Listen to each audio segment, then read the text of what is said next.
Hello my friends, welcome back to my channel. In today's video, I'm going to be doing something pretty special that's going to help everyone, from whether you're someone just starting out on your basic English journey or you're a well-seasoned student that's about to take their IELTS. Today we're going to be looking at an easy way to produce complex vocabulary and to be able to do it effectively and continuously whenever you want to. This is a very special aspect that's required if you want to be hitting those high band scores in the IELTS test. To many, by the end of this video, you'll be going, wow, now I understand how I can do this very, very simply. And as long as you keep practicing it, you're going to get better at it. And that's the key factor of any part of IELTS. Keep practicing. Now, not only am I going to show you how easy it is to create these complex structures, I'm also going to give you some exercises that we'll do together to let you fully understand how easy it is and to show you the way to practice on this by yourself. So if this is of interest to you, which it should be if you're taking IELTS, then keep watching.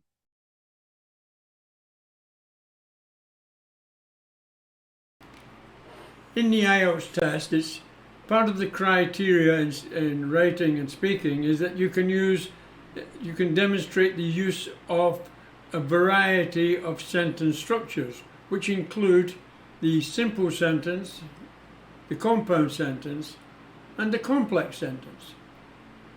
And when we're talking about the complex sentence, it also specifically mentions about the use of subordinate clauses. So we're just very briefly going to go through these three aspects so everybody fully understands what we're talking about. So the first one, the most basic one we have, is the simple sentence, which you see here.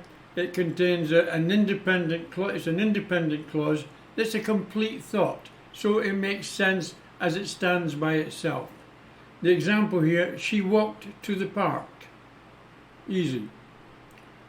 Okay, so that's a simple sentence. Let's talk now about the compound sentence. A compound sentence consists of two or more independent clauses joined by a coordinating conjunction. A word that joins them together, like and, but, or, so. There's many of them that you can join them together. So let's look at the example here. She walked to the park and she enjoyed the sunshine. Well, she walked to the park is an independent clause, and she enjoyed the sunshine could be an independent clause also and stand on its own as a sentence. But we've made a compound sentence here because we've joined them together. She walked to the park and she enjoyed the sunshine. So there's a compound sentence. It's pretty straightforward, yes? So now we move on to the complex sentence. And this is the area that we really want to be talking about. And this is where it gets more interesting.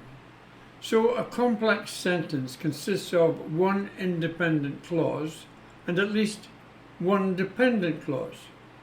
The dependent clause can't stand alone as a complete sentence. The example, although it was raining, she walked to the park. So let me just explain this in a little bit more depth. The dependent clause means it can't stand alone as a sentence. It needs something to complete it. Well, if we look at this sentence here, although it was raining is one clause and she walked to the park. Well, she walked to the park is an independent clause and it can stand alone as a sentence. But although it was raining, you cannot say that's a sentence by itself because it's not complete. It doesn't make sense, although it was raining. And what makes it so difficult is that very first word, although. This is the subordinating conjunction, or the dependent word. Although it was raining, Subordinating conjunction? Gosh, that sounds complicated. I think depending word is easier. Means we have to depend on another clause for this complex sentence to make sense. Mix is the dependent clause, and she walked through the park is the independent clause. Put them together and it makes a complex sentence. So I hope that's easy enough to understand, because we're going to be moving on from there to look at other examples. So just to reiterate quickly, although is the subordinating conjunction, which makes it the first clause dependent on something else. Although it was raining, let's just change that. We could say because it was raining. That would also not make sense. It would need something else to complete it.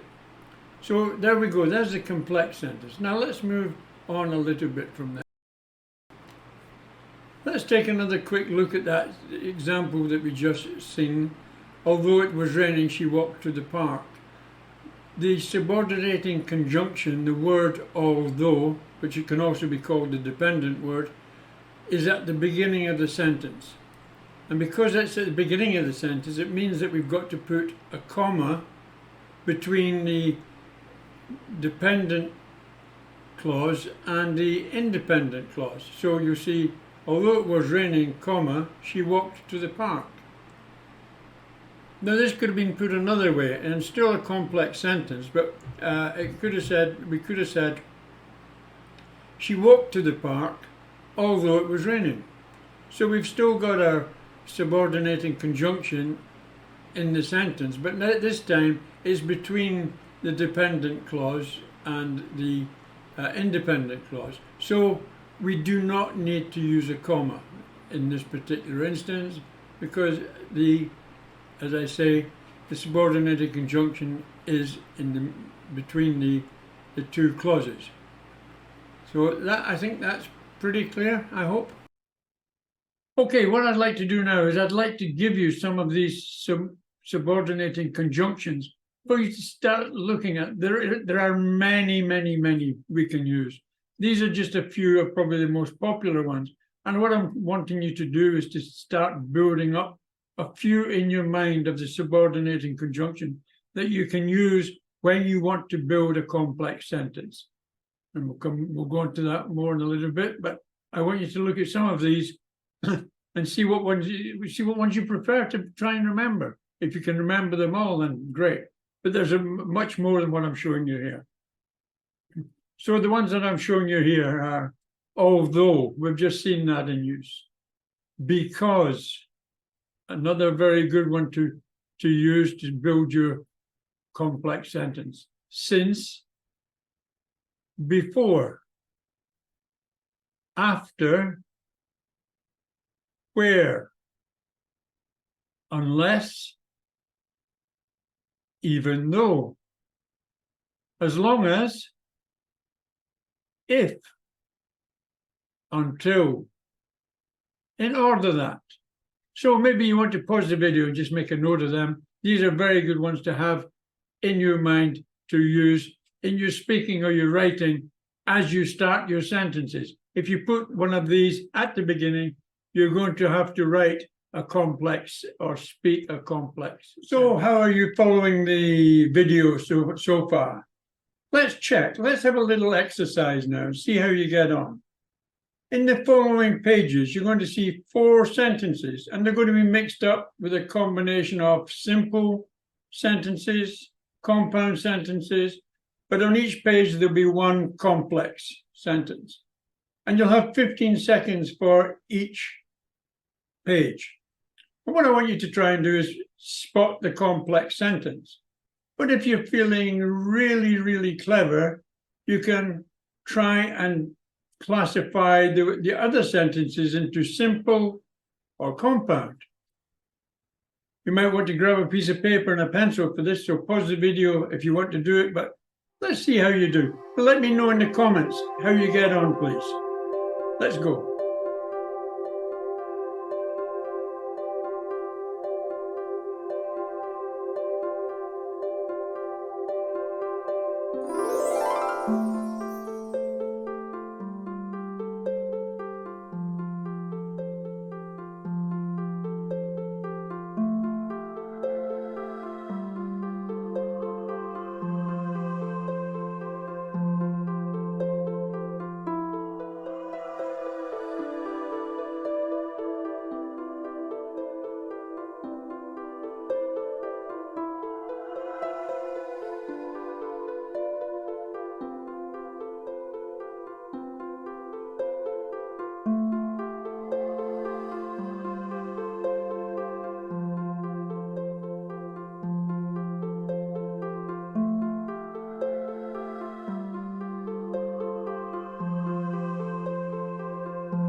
So, how did you do, my friends? Hopefully you done well and spotted all the complex sentences there. It actually shouldn't have been too difficult an exercise for you. And also the identifying the other sentences there. All helps, it's all good practice. So now we've got the hang of the basic complex sentences. And you know, if you do, as I say, and you practice these and you practice starting your sentences with a dependent word, as we say, or a subordinate conjunction, then of course you're going to be making a complex sentence. And just by doing this alone and practicing it and making it quite good, we're going to go on now to talk about complex compound sentences, where you have two independent clauses and one dependent clause. Then we're moving into the bands of going through band 4 into band 5 and approaching band 6. And by the end of this video, we'll be into the band 7 area. So let's keep going. Onwards and upwards. Now we're going to add another piece of complex structure to what we're working with already. And this complex structure we're going to call the compound complex sentence, which, as it suggests, is a sentence that contains at least one dependent clause and two independent clauses. So let's just take a look back at what we were talking about before, and I've updated it to be a complex compound sentence. Although it was raining, we've got the same dependent clause there and the same subordinating conjunction or our dependent word. The first independent clause, she walked to the park. But then we've introduced something else now. We've introduced a coordinating junction. Coordinating conjunction? Ugh, another one that sounds complicated. What is this conjunction? A conjunction joins two things, yes? So I guess this coordinating conjunction joins the two independent clauses, correct? And then we put a second independent clause there.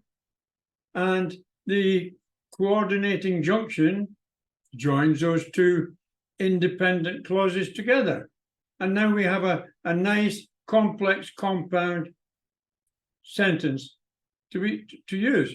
And once again, if you look at this, we're doing, I would suggest we're practicing it in the same way that we start with our dependent clause and with our subordinating conjunction or our dependent word that makes it dependent on the independent clauses. So once again, that's the way we would practice it. Put that at the beginning. It makes it easy. Once you get used to doing them, you can move your dependent clause to another part of the sentence easily, but just get used to doing it and going there. So let's just talk a moment about our coordinating conjunctions, the joining words that join our independent clauses together in our complex compound structure. I'm sure many of you will already learned or know about fanboys. And this is a list of, this is the coordinating conjunctions that we use. And it's very good if you can remember these, because I'm going to show you a way in a moment to really build up your compound complex structures, but it really does need you to have a good memory of these particular words here where we join things together. So fanboys, for, and, nor, but, or, yet, so. So if you don't know them, please write them down and make a note of them and learn them. Fanboys. These are the words that you use to join things together. Okay? Just a little bit further explanation on fanboys and when we use each of these joining words. For, it indicates the reason or a reason or a cause. For instance, she studied hard she wanted to get a good grade. and it adds one thing to another. I like both chocolate and vanilla ice cream. Nor. It is used to connect two negative alternatives. He neither wanted to go to the party nor attend the meeting. But it is used to show contrast or an exception. She wanted to go to the concert, but she couldn't get tickets. Or it presents alternatives or choices. Would you like coffee or tea? Yet it is used to show contrast or unexpected results. She worked hard, yet she didn't pass the exam. And the last one, so. It indicates a result or consequence. The weather was nice, so we went for a picnic. Okay, another little exercise coming up now. You're going to see 5 compound complex sentences, but I have taken the coordinating conjunction out. And you have 15 seconds to get the right coordinating conjunctions, the joining words, back into the sentences. So if you're ready, let's try it out now.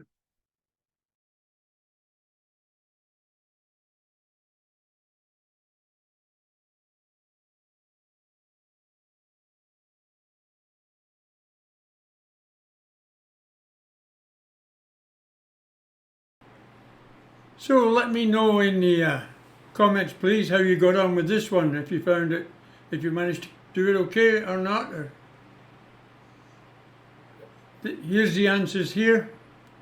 Now there's another exercise coming up now, but this one, if you want to do it, please pause the video. I'm not going to put a timer on it. What I've done is I've started the compound complex sentences for you. I've put in the dependent clause and an independent clause along with the coordinating conjunction, and I want you to try and put in a final independent clause. Just make it to complete the sentence into a compound complex sentence. It's there's no right or wrong with the answers on that. It depends what you want to say, but it's just good at trying to think how to add another independent clause to your sentences. If you can think like this when you're doing your speaking or your writing, and you can pull these extra little bits in, it's going to impress the examiners for sure. So give it a go anyway. I'd like to now start looking at a few of the practicalities of what I'm saying and demonstrating to you how I would suggest that you practice using these techniques for IELTS. And I'm going to start with looking at a few general aspects of the IELTS, and then I'll cover a few of the academic aspects of the IELTS.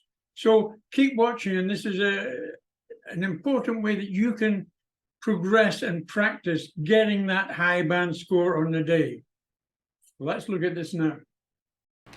So for these exercises, what I'm using is the questions from IELTS speaking, common questions that a lot of people get asked in the part 1 of the speaking test, and this is areas that I'd like you to start thinking about concentrating, because it's probably the easiest way to start. It's going to be the first thing that you're really doing when you get into the IELTS test, and if you can start doing it successfully right away, you're going to have bags of confidence, and it's going to help you all the way through the test. And what we're trying to do is, remember, starting with one of our dependent words is going to force us to write a dependent statement, and maybe even extend it into a compound complex sentence. Let's give it a go. So what's the first question? What is your job? I have said, although that word, although previously I specialized in sales and marketing, comma, I am now employed as a recruitment manager in human resources, so it is quite a contrast. It is a function that I really enjoy and get a lot of job satisfaction, fitting square pegs into square holes. There you go. There's a little idiom there as well. Square pegs into square holes. That would be an absolutely superb start, and this is a typical general question to get you off on a good start. Let's look at the next one. This question, where is your home? Okay, let's get it started again. We're looking for a dependent clause to get us off to a good start for a complex sentence. Because the company offices are on the outskirts of the city, I currently rent a small apartment in the same area, so that getting to and from work is easy. There are good transport links there, which lets me travel to the city whenever I wish. Perfect. Now the third general type question from the IELTS Speaking Part 1. When do you usually get up in the morning? Into a complex compound answers, we hope. Since my working day begins at 9 in the morning, I like to take a slow start, so my alarm wakes me at 6:30. After taking a shower, I have breakfast and watching the news before leaving for work. Weekends are a bit more relaxed. Hey, that's exactly the right sort of length for the Part 1 answer, and it works out very, very well. Easy done, easy practice. Try it. It's not difficult. I'm sure you can get a few Part 1 speaking questions and just try it out for yourself. Build it and practice it, and you will get very, very good at it. Now we're moving on to some of the questions an academic test taker might face. And the first one is, what do you study? My answer, while currently studying graphic design, comma, the subject covers a wide range of topics that keeps me fully immersed. Good. Aspects such as design principle, visual communication, and digital media combine to bring ideas to life. Good start. So another very common question here from the IELTS Speaking Part 1. Are clothes important to you? The answer. Before I started my studies, comma, I was really fashion conscious, but now I have grown out of worrying about being seen in trendy apparel. A very good, complex, compound sentence to start with. I still try to look good, but lean more to value for money clothes from necessity. Yes, I think we all understand that. Okay, the last example I want to give you here, another very, very common question in the IELTS Speaking Part 1 test. Do you live in a house or an apartment?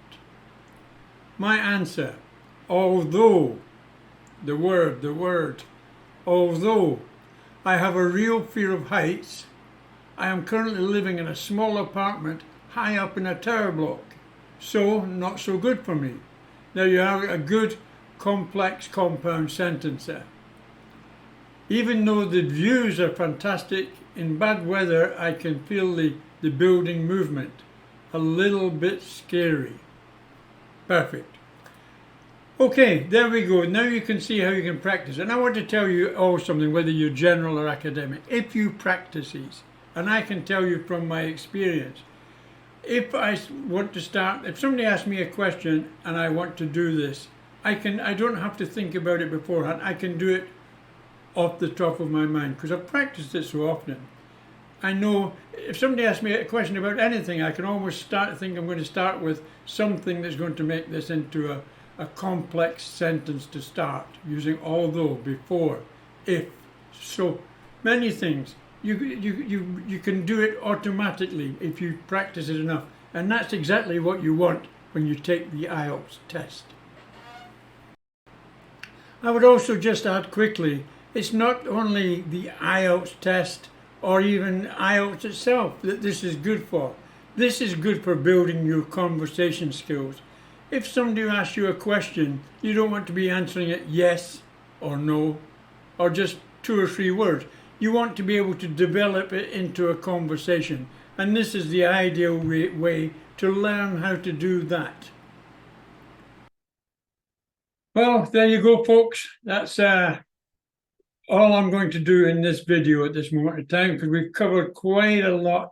You see the areas that I'm pointing you in the direction I want you to go and how I want you to practice, etc. And now it's up to you, you know. And remember, this is not only the speaking as we've just been practicing for the IELTS speaking. This is just as important, maybe even more so important in the writing also.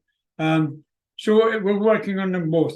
You know, I could go on talking about this for a long time more, and I will be giving more advice and pointing in the right direction in the coming videos that I'm doing. I'm doing a series of videos just now on the IELTS essay for academic in general, and we're working through the various questions, and I'll be doing more on this topic on that.